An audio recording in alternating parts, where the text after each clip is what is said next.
내가 매일 기쁘게. 내가 매일 기쁘게 매주 월요일 이 시간은 경기도 군포에 위치한 순복음 한세교회 양병초 목사님의 말씀으로 함께합니다.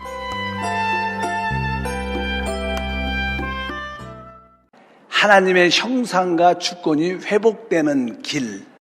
원래 하나님께서 이 사람을 창조하실 때 하나님의 영광을 나타내기를 원하시고 또 그에게 권위를 주어 모든 것을 다스리는 축복을 우리 사람에게 허락하셨습니다. 그런데 알다시피 사람은 타락을 하게 돼서 하나님은 이제 타락해서 잃어버렸던 하나님의 형상과 주권을 회복하는 일을 그 아들을 통해서 이 땅에서 행하십니다. 그럼 어떻게 우리가 잃어버렸던 하나님의 형상과 주권을 어떻게 회복할 것인가? 사실 이러한 길들은 창세기에 보면 하나님의 천지 창조의 과정을 통해서 그것을 우리가 그림으로 볼 수 있는 것을 분명히 알아야 됩니다. 첫 번째 날에 주님이 말씀하시죠. 1장 창세기 3절과 4절에 보면 하나님이 이르시되 빛이 있으라 하시니 빛이 있었고 빛이 하나님이 보시기에 좋았더라. 하나님이 빛과 어둠을 나누사. 이 땅에 어둠이 가득 차 있었습니다. 계속 어둠만 있다면 우리가 어둠 가운데 있는지 자체를 몰라요. 원래 그런가 보다 이렇게 생각합니다. 그런데 바로 하나님께서 빛이 있으라 하심에 빛을 보게 되니까 아, 내가 어둠 가운데 있었구나. 내가 어둠에 속았었구나. 이것을 우리가 알게 됩니다. 그래서 첫 번째 우리가 하나님 안에서 하나님의 형상과 주권을 회복하려면 바로 그 빛이신 주님이 우리 가운데 오셔야 됩니다.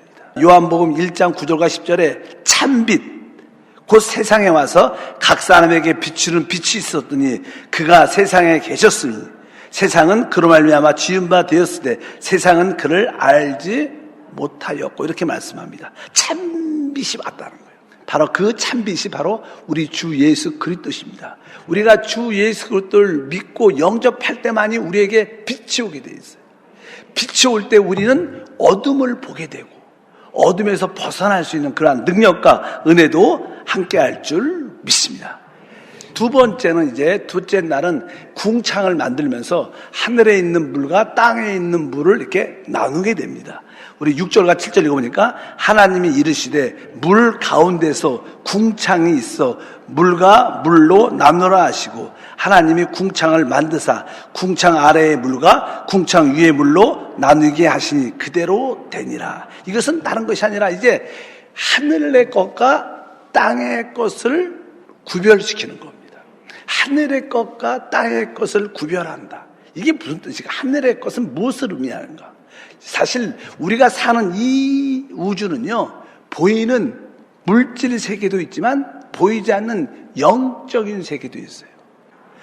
보이지 않는 영적인 세계와 또 이런 물질 세계를 여러분들이 구별할 수 있어야 돼요. 세상 사람들은 다 그냥 눈에 보이고 만질 수 있는 물질 세계밖에 보지 못하지만 우리는 그 물질 세계를 지배하고 있는 영적인 세계를 우리가 다 아는 줄 믿습니다. 그래서 보이는 것들과 보이지 않는 것들, 영적인 세계와 물질 세계, 또 우리의 영과 우리의 육신을 이렇게 구별해낼 때 여러분 안에 하나님의 형상과 주권들이 나타나기 시작하는 것을 분명히 깨달아야 될 줄 믿습니다. 이제 세 번째 날은 어떤 일이 일어날까요? 9절과 10절에 이렇게 말합니다. 이제 하나님이 이르시되 천하의 물이 한 곳으로 모이고 묻이 드러나나 하시니 그대로 되니라. 하나님이 묻을 땅이라 부르시고 모인 물을 바다라 부르시니 하나님 보시기에 좋았더라. 보통 우리가 아는 바다와 땅을 의미할 때 이 바다는 사망을 의미해요. 사망. 그리고 이 땅은 생명을 의미해요. 그래서 이 땅에 이제 씨 맺는 모든 채소들과 씨를 맺는 모든 것들이 자라기 시작합니다. 그 땅에서.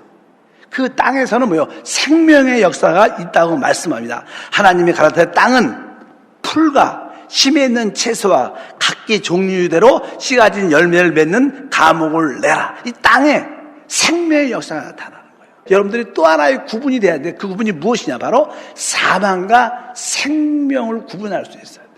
그러니까 여러분들이 무엇을 할 때 어떤 것이 사망에 속한 것인지 생명에 속한 것이 확실히 붙잡아야 됩니다. 생명에 속한 것은 어떠한 일이 있을지라도 그런 일을 통하여 사람을 살리고 회복하는 거예요. 우리 예배와 모든 봉사는 바로 사람을 살리고 회복하는 거예요. 일을 잘했다 못했다 이런 거 따지는 게 교회가 아닙니다. 그래서 세상에서 따지는 것이고, 교회는 우리가 잘못해도 조금 부족해도 그 일을 통하여 하나님을 더 깊이 만나게 해주는 거예요. 잘해도 교만하지 않고 하나님께 더 감사하는 생활을 할 수 있도록 이끌어주는 것입니다. 사망과 생명을 구별할 수 있어요. 그리고 나서 이제 네 번째는 이제 하나님이 해와 달과 별들의 빛이 이 지구 안에 이렇게 비치게 하는 네 번째 날이 되게 됩니다. 이걸 보면서 해와 달과 별이 어떤 의미를 갖고 있을까? 사실 이 땅의 모든 생명체는 이 햇빛을 통해서 생명을 시작하고 유지하게 돼요. 해는 빛과 열을 가지고 오기 때문에 생명의 원천이 됩니다. 우리 신앙생활에서 생명의 원천은 사랑이에요. 사랑. 그래서 우리는 영의 사랑으로 모든 것을 바라봐야 돼요. 영의 그런 사랑이 흘러나올 때 우리는 놀란 하나님의 영광을 나타내요. 달은 보면 달은 뭐 자체적으로 빛을 발하지 않죠. 이게 햇빛을 받아서 반사해서 그렇기 때문에 그것은 다른 것이 아니라 우리가 하나님의 그 사랑을 충만하게 갖고 깨닫게 되면 우리는 믿음이 생겨요. 하나님에 대한 신뢰가 생기죠. 하나님 나를 이렇게 영원한 큰 사랑으로 날 붙잡고 있구나. 그러면서 바로 이 달은 바로 우리 영의 믿음을 말하는 거예요. 하나님의 사랑으로 충만하면 여러분들은 자연스럽게 믿음으로 충만한 사람이 돼요. 별은 뭐예요? 여러분들이 사랑과 이렇게 믿음이 있으면 우리는 뭐예요? 이제 소망을, 영적인 소망, 천국의 소망이 충만하죠. 여러분 안에 하나님의 그 말씀의 빛이 계속 강하게 비춰지면 여러분들에게 하나님의 사랑이 깊이 깨달아지죠. 또 하나님에 대한 그 신뢰, 믿음이 충만해지면서 우리는 별의 천국의 소망으로 충만해져. 그래서 우리가 어쩌든지 믿음과 사랑과 소망으로 충만해지면 우리 안에 하나님의 뭐가 나타나요? 형상들이 회복되고 주권이 나타나 통치와 축복이 우리 가운데 함께할 줄 믿습니다. 다섯 번째 날에 20절이죠. 읽어보니까 하나님이 그들에게 복을 주시며 이르시되 생육하고 번성하여 여러 바닷물에 충만하라. 새들도 땅에 번성하라 하시니라. 하나님께서 복을 주시면서 모든 바다의 고기들, 땅에 있는 모든 짐승들에게 복을 주시면서 생육하고 번성하라고 말합니다. 이것은요, 생육하고 번성하라는 뜻은 아주 긍정적인 최고의 축복의 메시지. 보통 사람이 이제는 타락했잖아요. 항상 모든 일에 매사에 소극적입니다. 그리고 항상 부정적으로 말해요. 그리고 상처 주는 파괴적인 말을 한 사람들이 많아요. 이것은 뭐예요? 우리가 심판받은 저주의 의식이 있다는 거예요. 그래서 여러분들이 생육하고 번성하라. 다섯 번째 날 주님이 하신 말은 내가 이제 저주 의식을 다 떨어버려야 되구나. 이 파괴적인 생각들은 다 떨쳐버리고 나는 이제 반대로 조금 더 적극적으로 그 다음에 긍정적으로 바라봐야 돼. 창조적인 생각을 가져요. 무엇이 어떤 생각이 적극적이고 긍정적이고 창조적인 생각일까? 그 생각은요, 영의 생각을 말하는 거예요. 영의 생각만이 적극적인 것이고, 영의 생각만이 긍정적인 것이고, 영의 생각만이 창조적인 거예요. 이 다른 말로 쉽게 말하면 영의 생각으로 충만하라는 거야. 우리가 영의 일을 생각하고 영의 생각으로 충만하고 생각을 영에 두면 하나님의 놀라운 역사가 우리 안에 나타난다는 거예요. 그래서 이제 이렇게 다섯째 날 이렇게 생육하고 번성함을 지나니까 그때 비로소 하나님을 표현하는, 사단을 처리하는 사람이 만들어지는 거예요. 결국 하나님의 형상과 주권이 사람을 통해서 나타나는 것입니다. 내가 매일 기쁘게 지금까지 경기도 군포에 위치한 순복음 한세교회 양병초 목사님의 말씀 함께 하셨습니다. 방송 들으시고 신앙생활에 도움받기 원하시는 분들은 지역번호 031-427-9195번 031-427-9195 순복음 한세교회로 문의하시거나 유튜브에서 한세 파워 메시지로 검색해 주시기 바랍니다.